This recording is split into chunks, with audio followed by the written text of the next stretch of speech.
अस्सलामुअलैकुम दोस्तों जब से शहाब पैदल हज के लिए निकले हैं तब से उनकी पॉपुलैरिटी बढ़ती जा रही है और उनके फ़ोटोज़ और वीडियोज़ को तेज़ी से वायरल किया जा रहा है, जिन्हें देखकर कहीं ना कहीं कुछ लोग ज़्यादा ही जज्बाती हो जाते हैं और वो भी एक बैग और छाता लेकर पैदल हज के लिए निकल जाते हैं। दोस्तों आपको बता दूं कि सबसे पहले मुंबई से मस्तान बाबा पैदल हज के लिए निकले और उनके बाद उत्तर प्रदेश से हाशिम नामी शख्स पैदल हज के लिए निकला और उसके बाद एक लड़के का वीडियो सामने आया जो कि बहराइच का था। उसने कहा कि वो अजमेर शरीफ पैदल जा रहा है और जब वो चलने लगा तो लोगों ने फिर रास्ते में इंटरव्यू लिया तो उसने कहा वो भी हज के लिए जा रहा है। लेकिन फिर उसका एक और वीडियो आया जिसमें उसने माफ़ी मांगी कि हो सकता है कि मेरे मुंह से गलती से ये निकल गया हो, लेकिन मैं अजमेर शरीफ ही जा रहा हूँ, ऐसा उसने फिर कहा। दोस्तों आपको बता दूं जब से शहाब भाई पैदल हज के लिए निकले हैं तब से पैदल हाजियों की तादाद में इजाफा हो रहा है और ये लोग बिना वीज़ा और पासपोर्ट के हज करने के लिए निकले हैं। मतलब कि ये एक जाहिलाना तरीक़ा है जो कि कोई भी फॉर्मेलिटीज़ अदा नहीं की, कोई भी कानूनी जो कार्रवाई होती, जो कागजात लगते हैं, जो फॉरेन मिनिस्ट्री से डॉक्यूमेंट बनते हैं, वो सब कुछ भी नहीं है और ये लोग पैदल हज के लिए निकल चुके हैं। दोस्तों जिस तरह से ये लोग निकले हैं ऐसे तो ये सिर्फ बागा बॉर्डर तक ही जा पाएंगे, क्योंकि वहाँ से इनको पकड़कर रिटर्न कर दिया जाएगा।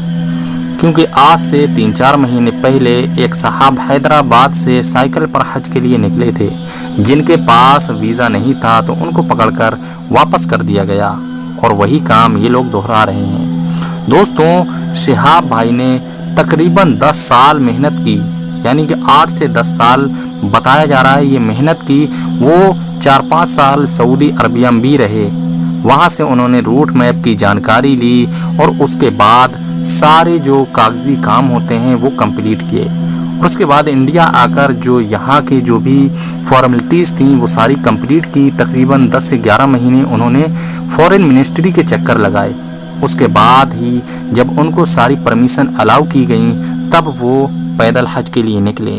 और जो लोग उनके अलावा पैदल हज करने जा रहे हैं, क्या आप लोगों के दिल में ये पहले ख्याल नहीं आया कि शहाब को देखने के बाद आपके दिलों में ये अचानक ख्याल पैदा होने लगा?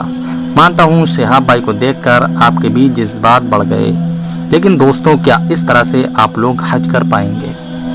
क्योंकि अगर कोई अनजान शख्स हमारे घर में आता है तो हम लोग उसे अंदर नहीं आने देते जब तक कि हम लोग उसे जान न लें। यानी कि अनजान शख्स को जब हम अपने घर में एंट्री नहीं देते हैं तो इसी से आप अंदाज़ा लगाएं कि या कोई दूसरा मुल्क हमें बिना वीज़ा बिना पासपोर्ट के जो कि कागजी कार्रवाई होती है, जो कागज़ होते हैं, उनके बग़ैर एंट्री देगा?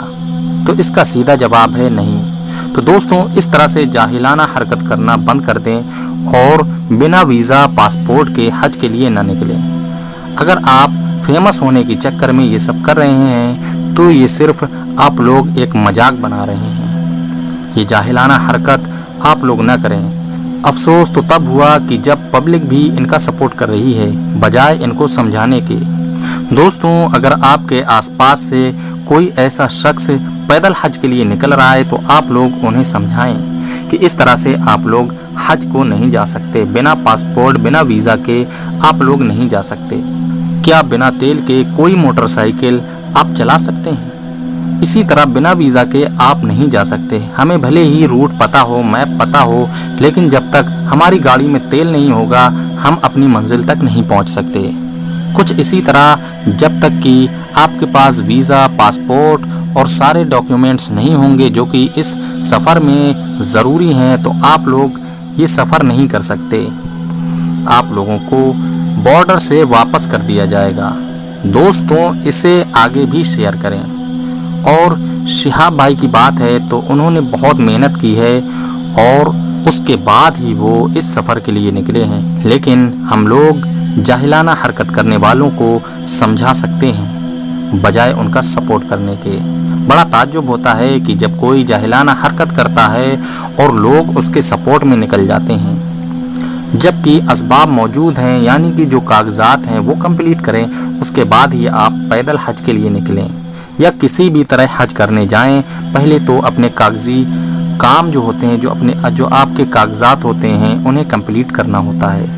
تو میرے بھائیوں، آپ لوگوں سے یہی گزارش ہے کہ اس طرح سے جو بھی پیدل حج کرنے کا ارادہ رکھتا ہے وہ بنا کاغذوں کے نہ نکلے، پہلے اپنے کاغذ کمپلیٹ کرے، اس کے بعد ہی کہیں نکلے۔ دوستوں، اس طرح کا تھمبنیل لگانے کا ہمارا مقصد صرف آپ لوگوں تک یہ میسج پہنچانا تھا تاکہ یہ ویڈیو زیادہ سے زیادہ لوگوں تک پہنچے اور وہ لوگ بنا ویزا اور پاسپورٹ کے نکلنے والوں کو سمجھائیں اور انہیں واپس اپنے گھر پہنچا دیں۔